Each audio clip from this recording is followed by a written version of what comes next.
เนาะล่าสุดพ่อก็บ่กูอยู่ไสน้องพรก็ตรงอยู่ส่วนบางฝนพ่ออยู่หั่นล่าสุดอยู่เป็นส่วนสมาแล้วโอ้ถือว่าไปต้อนรับเพิ่นบ่ไปอวยใส่ให้พรเพิ่นแม่นบ่โดยผูกคอใส่ซ้ำเด้อเนาะ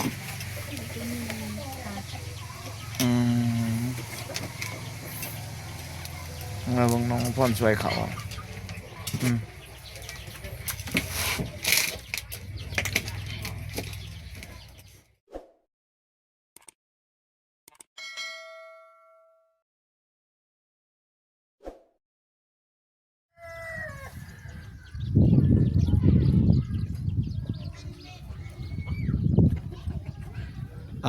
พี่น้อง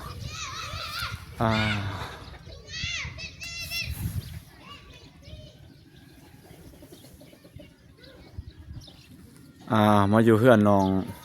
อัมพรพี่น้องมื้อนี้บ่าวเองก็ ถือว่า ได้มีโอกาส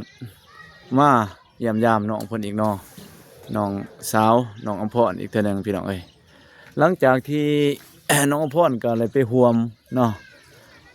ร่วมตอนรับขับสู่ทั้งบ่าวเตียงทองและก็บ่าวมีพิเศษก็คือแม่พิมพ์และก็แม่เพ็ญเนาะที่เพิ่นได้มาเยี่ยมยามทั้งประเทศลาว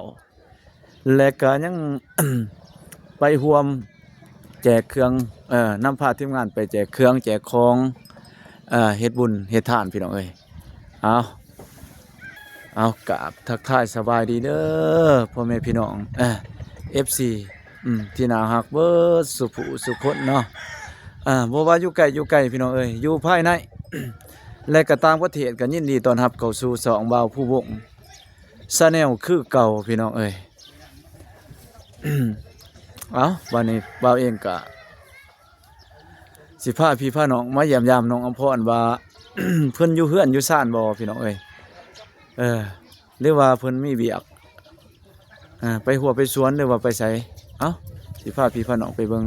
นำกันพี่น้องโอเคบาทนี่ นี่ก็เป็น เฮือนที่ทีมงานเนาะสายบุญเล่าไต่เฮาก็ได้ มาถ่ายทำให้ FC เนาะได้เบิ่งแล้วสิเป็นบ้านน้องบองเองก็ดีน้องก็เลยหรือว่าน้องอัมพร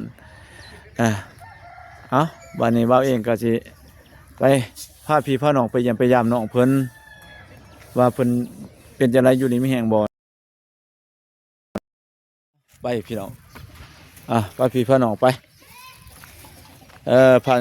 บรรยากาศเนาะตอนนี้ก็สิประมาณ3 โมงแรงพี่น้องที่ว่านี่เพื่อนของน้องอัมพรหลังเก่าเนาะแต่ว่าหลังใหม่ก็ยังกำลัง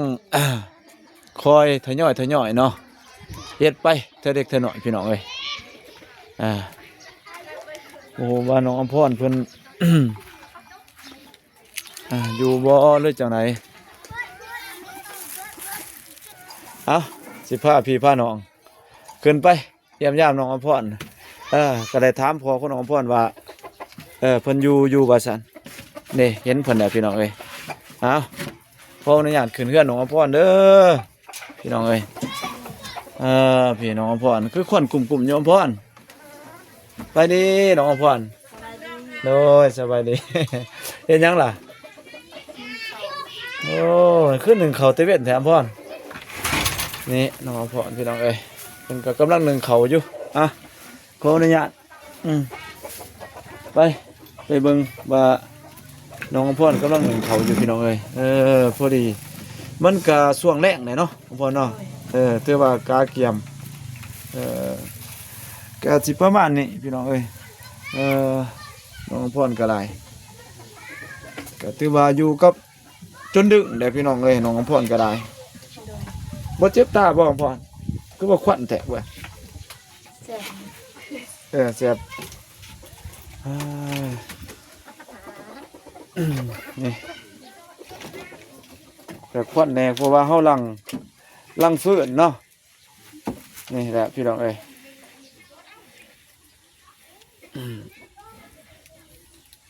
พอแต่สิและ3สุกก็สมควรแล้วพี่น้องเอ้ย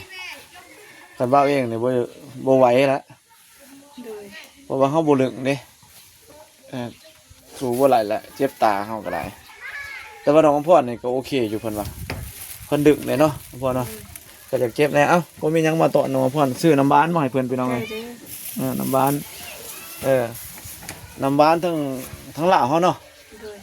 บ่ฮู้ว่าทั้งไทยจักเพิ่นเอิ้นจังได๋ตัวน่ะก็สิน้ำบ้านคือกันบ่แน่ใดมันสิมีขลอดซองอีหยังรวมใส่กันเด้อไอ้นะก็บ่แน่ใจว่าเพิ่นเอิ้นจังได๋มีแต่ให้ FC เนาะคอมเมนต์บอกว่าผู้วงแหน่กับน้องอำพรแหน่ว่าพี่น้องทั้งฝั่งไทยเฮาเพิ่นเอิ้นกันจังไดเนาะนี่นะเมื่อก่อนนี่ก็แม่นนี่เห็นว่านั่งอยู่นี่เนาะกับทีมงานมือบุญเนาะนี่เพื่อนน้องอำพรเสื้อมีบ่าวเองบ่าวอีหยังบ่าวเจ็บเนาะ นั่ง บ่าวเจ็บแล้วบ่าวนุ่งบ่เอาอุ้ยเสียบตาพี่น้องกูเสียบตานักหน่วงเสียจังยังว่ามันออกทีมพรได้ปะให้น้องพรให้พายขวัญพี่น้องเลยสมควรแหละแต่พูดเสียบตาขนาดก็ใส่เวลาลุ่นเติบว่าผมพรเจ้าหน้าที่เนี่ยเขาหลังฝืนแบบนี้ประมาณได้บ่ครึ่งชั่วโมงสุกปะประมาณครึ่งชั่วโมงสุกเนาะ โดย นี่พี่น้องเอ้ยน้องอำพรที่พี่น้องคุ้นเคยเห็นกันช่วงนี้เป็นจะได้ทีมงานเลยมาถ่ายคลิปบ่อันนี้มาเล่นน้ำบ่ บ่ เบาอนุเบากุล่าสุดพ่อก็เบากุอยู่ใช่น้องพรเกาะตรง อยู่ส่วน ส่วนบ่ฝน พ่ออยู่หันดาสุดอยู่เป็นส่วนพี่น้องเอ้ยเพราะว่า มื้อนั้นก็พวกน้องๆเพิ่นก็ไปต้อนรับเนาะ โดย ต้อนรับกับแม่พิมพ์แล้วก็แม่เพชรมาจากประเทศไทยเนาะน้องพ่อเนาะ โดย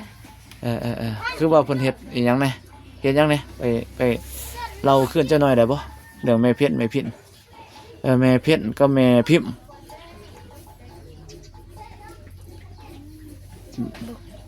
กิจกรรมที่ไปมื้อนั้นน่ะเฮ็ดหยังแหน่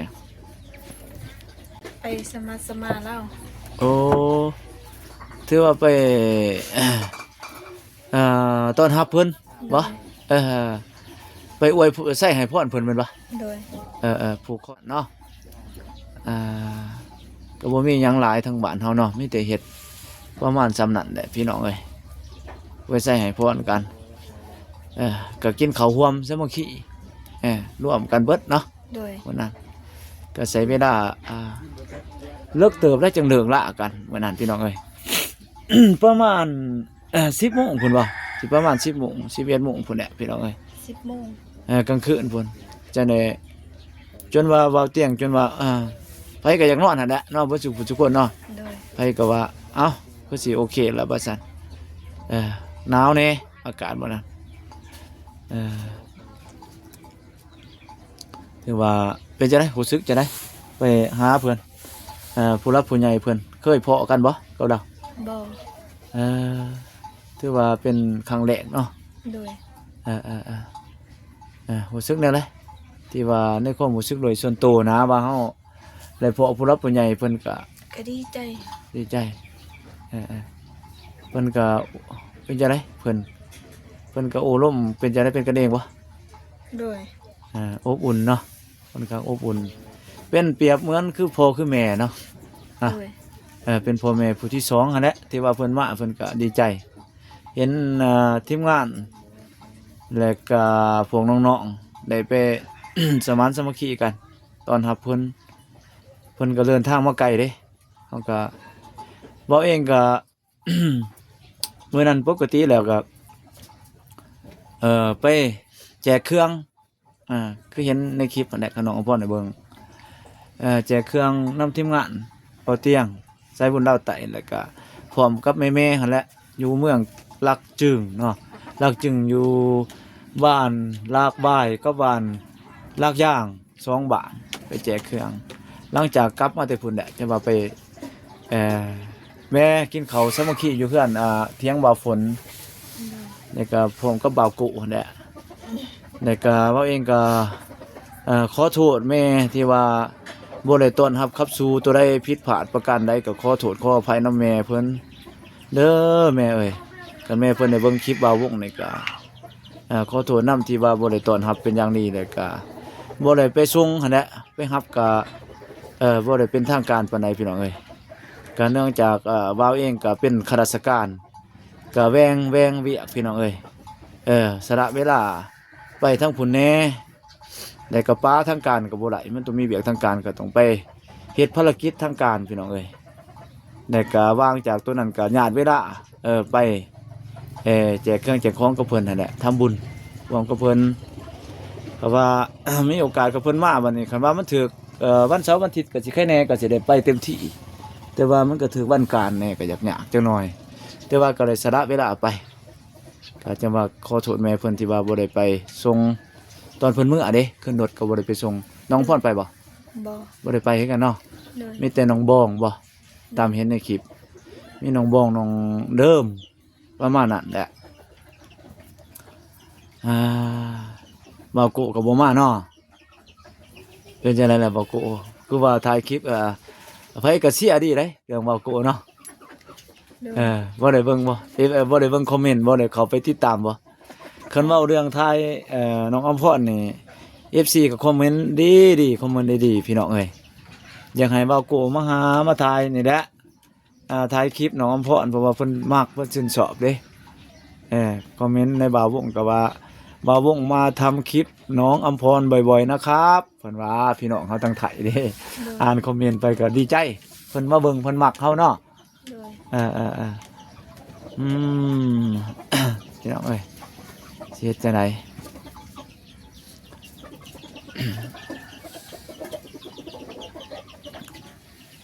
ไปใส่เบิดล่ะบ่พรพวกน้องๆแล้วก็แม่เด้เพิ่นไปเวียกตรงใดไปโรงมันบ่ ไปลกมันช่วยพี่น้อง เอมื้อนี้ก็บ่าวเองก็บ่ได้ มีไม้มีหยังพี่น้องเอ้ยไม้ก็เพะตายเลยพี่น้องเอ้ยก็เลยว่าเสียงก็บ่ชัดเจนก็ขอโทษเด้อพี่น้องเอ้ยว่าวงเองก็สิบ่ได้ใช้ไม้เนาะแต่ก็ใช้แบบ จากโทรศัพท์เลยเอ้าแม่นหยังเนาะบัดนี้เนาะก็สิประมาณนี้พี่น้องเอ้ยเอาอยากให้น้องอำพรอัปเดตว่าเฮ็ดหยังในช่วงนี้กิจกรรมน้องอำพรเวียกงานการสร้างการดำรงชีวิตมีหยังแหน่อยากให้น้องอำพรเราได้บ่ตัวใดบ่มีบ่ช่วงนี้ บ่ สวนก็แล้วเนาะ เลย กาแฟก็เรียบร้อย เลย กาแฟก็แล้วพี่น้องเอ้ยมันเด้บ่ได้เฮ็ดน้ำเพิ่นบ่มันอำพร บ่ น้องอำพรเพิ่นบ่ได้เฮ็ดมันพี่น้องเอ้ย มีแต่กาแฟเนาะ เลย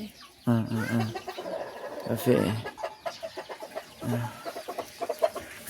เขาเด้เฮ็ดให้เฮ็ดหน้าเฮ็ดบ่อำพร จะเฮ็ดเป็น ก็เฮ็ดหน้าของเฮาเองบ่ เฮ็ดมาก็เฮ็ดนำเขา เฮ็ดร่วมนำกันกับพี่น้องบ่นั่นแหละ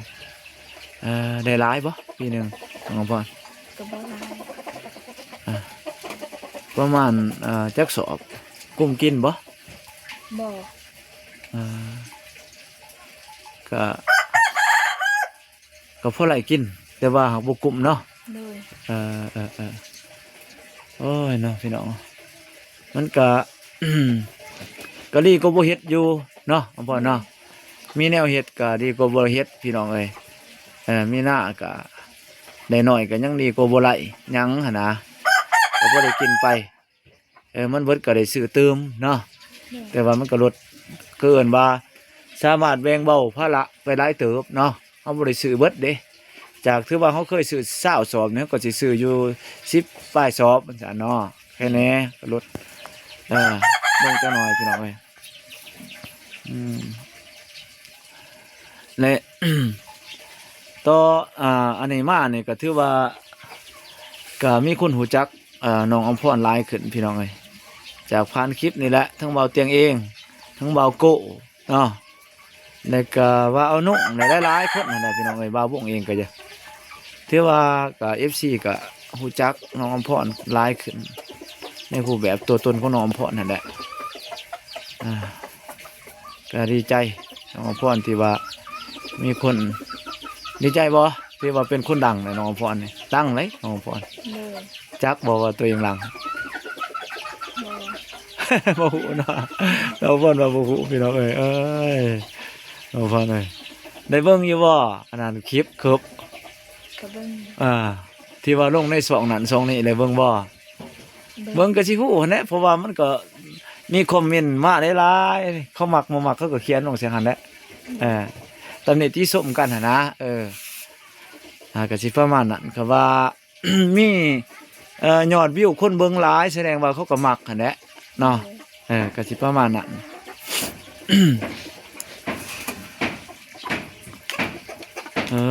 ถือว่าโอ้ใกล้ไผ่อำพรตอนนี้ใกล้น้องอำพรบ่ เลยไกลมา นี่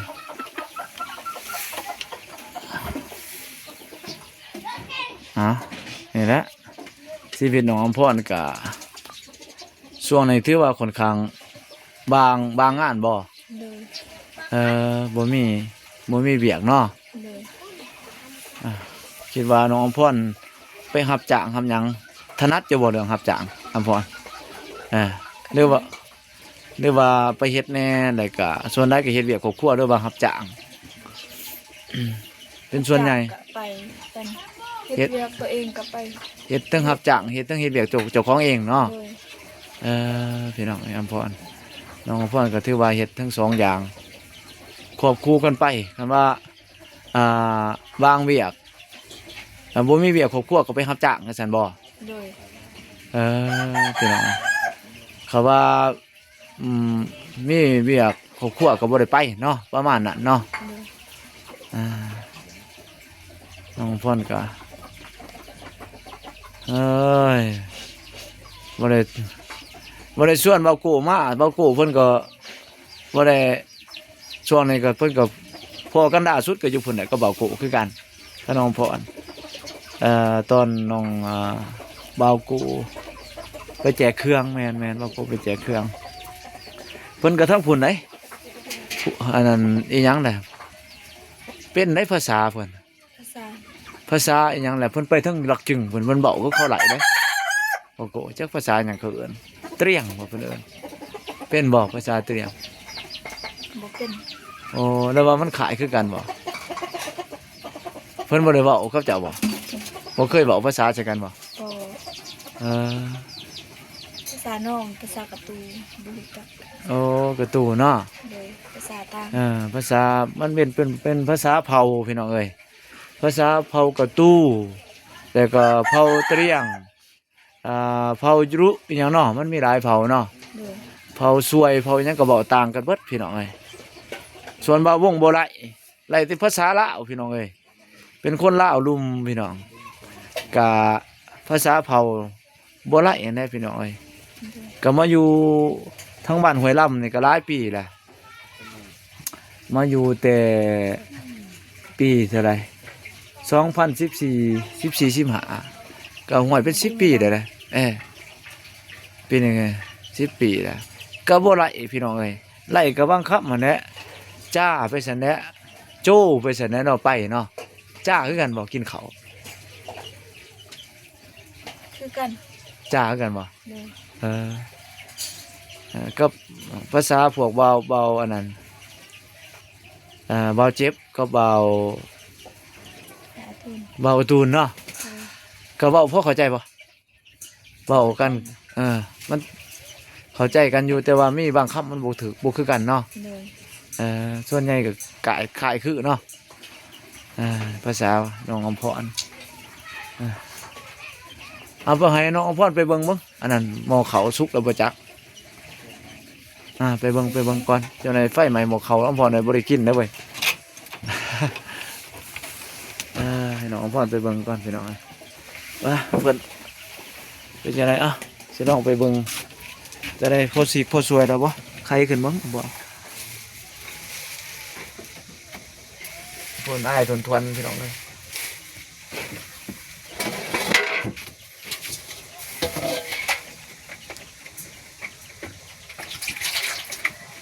โอ้ขวัญจะถาขนาดวายพอไวถอยก่อน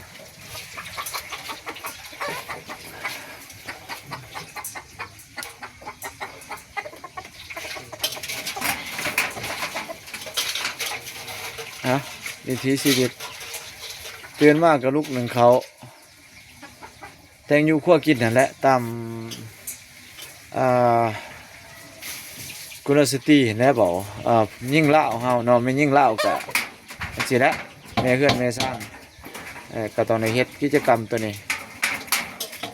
แตงอยู่ขั้วกินล้างถ้วยเฮ็ดสวนครัวสันแหละ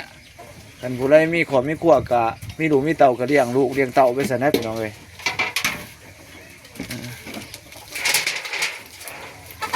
ก็สิมีความแตกต่างเพิ่นเฮ็ดโอ้แน่นอนใส่แน่นอนบ่ใส่ซ้ำเลยเนาะ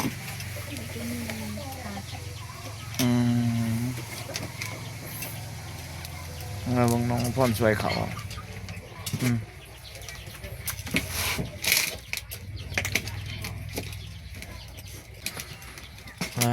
ควันตัวนะ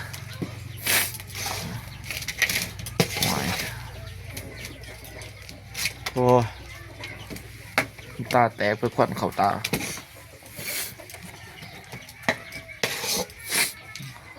เขาว่านอนเนี่ยก็บายเกลือกับพวกกินนะเขาแบบเขามันหอนนะมันนอนตัวนี้เป็นเขาหน้าเองบ่มันบ่เขาซื้อบ่เนี่ยเอาคือซื้อไว้แต่เขาเบิดจะบอกเขาตัวเฮ็ดเองเอาคือซื้อไปก้อนบ่โอ้พี่น้องเอ้ยมันเป็นจังซี่จะได้จังสื่อก่อนมันบ่แนวไรคิดว่าถ้ามันเบิดได้จังสื่อว่าเดือน7 เดือน 8เขาบ่มีเงินซื้อโอ้ราคามันแพงขึ้นบ่ตอนไปซื้อตอนนั้นเงินก็เบิดอีกเนาะโดยบ่มีเงินเขาเลยซื้อตอนนี้มากินก่อนจังซี่พี่น้องเอ้ยทั้งฟังลาวเฮาผู้ใดไหลเขาบ่กลุ่มกินนี่แม่นเวลาเอาเขาขึ้นเหล้าเนาะราคาเขามันจะถือกลัวเนาะและกลางคนก็มีเงินแน่ในส่วนนั้นเนาะก็ไปส่องหาซื้อเขาก่อนพี่น้องเอ้ยอันดับแรกแล้วก็กินเขาตัวซื้อนี่ก่อนแล้วเขาที่ว่าเป็นของตนเองกับป้าไปกินตอนมันพุ่นตอนบ่มีเงินเพิ่นเนาะคันว่าเฮาไปซื้อตอนมาเฮากินเขาเฮาเองเบิดแต่ก็ไปถึกช่วงนั้นแหละช่วงมันอึดเขาคือเอิ้นเนาะราคาเขามันจะแพงแน่น่ะเขาจะทั้งฝั่งลาวนี่แม่นจะซื้อเขามาก่อนเป็นอันดับแรกแล้วก็ราคาถึกแน่แล้วก็ตอนเฮามีเงินอีกเนาะโอ้ยขวัญได้อำพรเลยถอยก่อนว้าขวัญได้บ่เสียงให้น้องอำพรผ้ายางเจ้าหน่อยนี่โอ้ยแดดอ่อนๆพี่น้องเอ้ยอากาศเย็นๆนี่ดินบล็อกหินบล็อกบ่ทั้งฝั่งไทยกับบุหัวเพิ่นเอิ้นจะได้นี่ตัวนี้จ้างบ่หรือว่าพอเฮ็ดเองเบิดโอ้พอน้องพ่อนก็เก่งเติบแล้วค่ะสั่นสิจ้างก็บ่มีเงินจ้างเฮ็ดพี่น้องเอ้ยเพิ่นการสิจ้างมันก็แพงเติบเนาะพ่อเนาะจ้างก็แพงตอนนี้ เฮ็ดเองพี่น้องเอ้ยมีหยังก็หากันแน่เฮ็ดเองแน่เนาะพี่น้องมาสวยแน่พี่น้องเอ้ยตัวนี้เด้นี่ยังหมูตัวนี้เซาเขาบ่ได้ซื้อแล้วว่าของพี่น้องแถวนี่ซื้อพอจะยากพอเราเฮ็ดผู้เดียวมีใครผสมเรา สิบหนึ่ง เสยโมหมาเพิ่นบ่ก็ถือว่าใช้หลายเติมเนาะเครื่องมืออะไรงบประมาณ3-4เกิดเฮือนเป็นดังพี่น้องเอ้ยแนวไหนได้ส่งนี่ส่งเฮือนนี่หมู่เลิศบ่แนวไหน โดย เป็นหมู่เลิศพี่น้องเอ้ยก็กว้างเติมเนาะก็สมควรอยู่พี่น้องเอ้ยยกงามอยู่นี่แหละขาดว่าปีนี้สิได้เอาบ่อำพรปีนี้ โดย เรียกว่าเฮ็ดตามงบบ่ โดยเฮ็ดตามมีงบ คอยไปเรื่อยๆเนาะ โดย คันบ่แล้วปีนี้ปีหน้าต่อบ่แล้วปีหน้าปีคือต่อ โดย จนกว่าสิได้เอาเนาะ โดย สิจังได๋แหละพี่น้องเอ้ยสู้ไปถือว่าเราเองก็เป็นกำลังใจให้น้องอำพรได้กับครอบครัวให้เพิ่นแนวเพื่อนไว้พี่น้องเอ้ย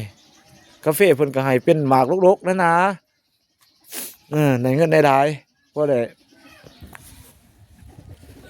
ด้ขึ้นอยู่ไว้หั่นแหละน้องอำพรพาไปย่างมึงทางพุ่นเบิ่งสวนผักสวนหยังไปใช้ได้สวนผักน้องอำพร บ่มี แล้วว่าใหญ่มาพี่บ่ เฮ็ดสวนผักเฮ็ดหยัง ตัวนี้นี่มันเป็นสวนผักบ่ทำอีนี่ โดย ผู้ที่มาเฮ็ดเรือนใส่สวนผักก็ถือว่ายุกเลิกเนาะ โดย ถือบ่ได้เฮ็ดแล้วเพิ่นว่าสวนผักคือว่าเห็นผักอยู่หั่นน้องพ่อนให้น้องพ่อนพาไปเบิ่งมึงผักนั่น บ่มี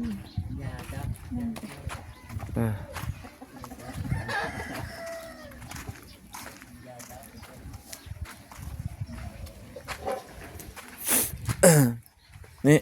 ยามแรงนี่ก็เพียงไฟอยู่นี่พอได้อุ่นจังหน่อยนี่บอนอาบน้ำอาบในนี่เหล้าเขาบ่อำพ่อนตัวนี้นะ โดย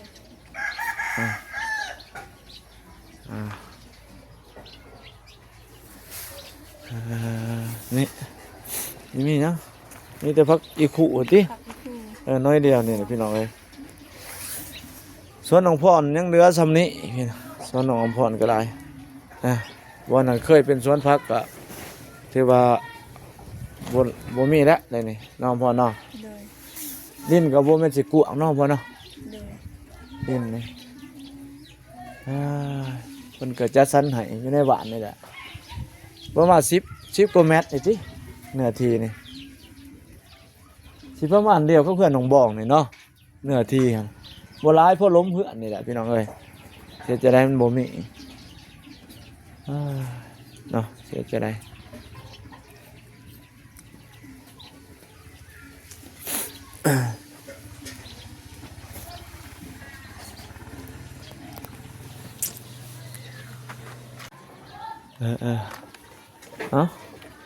ก็สิประมาณนั้นแหละพี่น้องเอ้ยอัปเดตเรื่องคือว่าหาเบากอบเบากูมาซอยบ่แม่นเนาะบ่ได้มาเนาะบ่ได้หากันบ่ บ่ได้หากันเพิ่นก็โทรมาหยอกอยู่ว่าบ่ได้หยอกกันบ่ส่วนนี้เราบ่ได้มาเล่นแล้ว บ่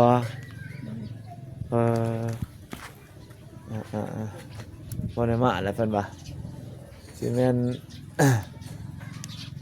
ค่าเวียกบ่หรือว่าจังได๋หรือว่าน้องบ้องอยู่บ่อำพร แม่จะอยู่ จะให้น้องอำพรพาไปเยี่ยมยามน้องบ้องไปจักหน่อยไปน้องอำพรจะข้าวเลยก็จะหาน้องบ้องจักหน่อยให้น้องอำพรพาไปยามน้องบ้องก่อนพี่น้องเอ้ย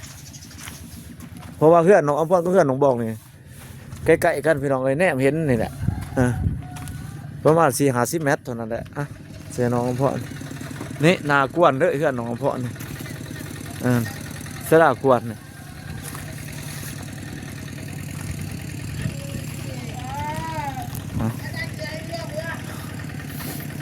เอาไป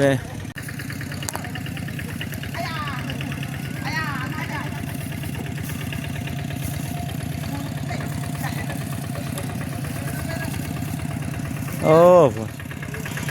สิแม่นมาแต่สวนบ่ล่ะเลยฟื้นมาเต็มรถเลยพุ่นคักแท้เนาะโอ้คัก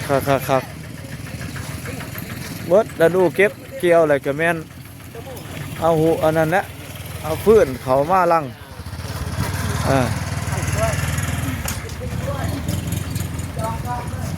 หยอกเลยนะพวกน้องผู้บ่าวหน่อยหยอกกันเพิ่นว่าหมู่กันให้บ้านนี่แหละพี่น้องไอ้กับน้องอำพร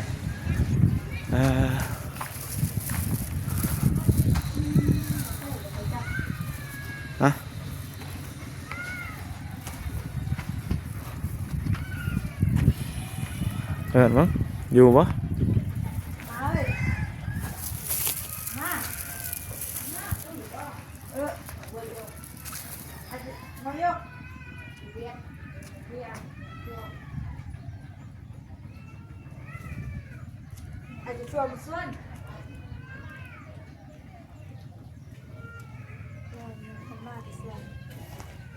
น้องบ้องไปสวนบ่เอ้าถือว่ามื้อนี้น้องบ้องยังบ่ทันมาแต่สวนพี่น้องเอ้ยมีแต่น้องอำพรที่ว่าพาว่าเอามาหาน้องบ้องแต่ว่าบ่เห็นน้องบ้องก็สิบ่มีหยังหลายก็สิมีแต่ให้น้องอำพรนี่แหละสิเว้าเองก็สิสิจังสิให้น้องอำพรไปหาน้องก็เลยบางเทื่อพ่อน้องก็เลยก็เลยสิอยู่บ่น้องก็เลยเนาะเว้าเองก็สิขอจบคลิปก่อนพี่น้องเอ้ยพบกันคลิปหน้าเด้อบางเทื่อสิเดินทางไปหาน้องสิได้เดินทางต่อไปหาน้องก็เลยผู้ว่าสิอยู่เฮือนบ่ติดเว้าเองก็สิขอกราบพี่ลาพี่ลาน้องไปก่อนแล้วก็โอกาสหน้าก็สิไทยน้องอำพรอีกเนาะถ้ามีโอกาสน้องอำพรเนาะเลยขอบใจเด้อน้องอำพรเลย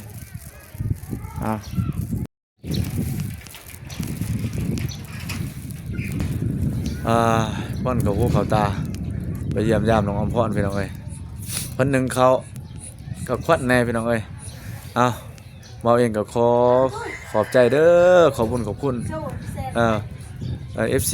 เบิร์ดสุภุสุคนเนาะที่ยังเมตตายังเอ็นดูเบาผู้วงในกะเขามาเบิ่งมาส่งให้กำลังใจเบาผู้วงตลอดมาตั้งแต่เบาผู้วงเลยเริ่มเฮ็ดคลิปคุณพี่น้องเอ้ยมาเองก็บ่มีหยังมีแต่คำขอบใจคำอวยพรให้พรขอให้พี่น้อง FC สิว่าอยู่ไทยก็ดีอยู่ต่างประเทศก็ดีอยู่ภายในก็ดีพี่น้องเอ้ยก็ขอให้มีสุขภาพแข็งแรงร่ำรวยเงินไหลน่องทองไหลมาเด้อพี่น้องเอ้ยเงินบาทเต็มกระตาพี่น้องเอ้ยเงินดอลลาร์เต็มธนาคารเต็มเฮือนเต็มซ่านพี่น้องเอ้ยเป็นเศรษฐีมหาเศรษฐีกันเบิดสุผู้สุคนบ่าวเองก็สิได้กราบลาพี่น้าน้องไปก่อนโอกาสหน้าพ้อกันใหม่พี่น้องเอ้ยบ่าวจะขอลาไปก่อนพี่น้องบ๊ายบาย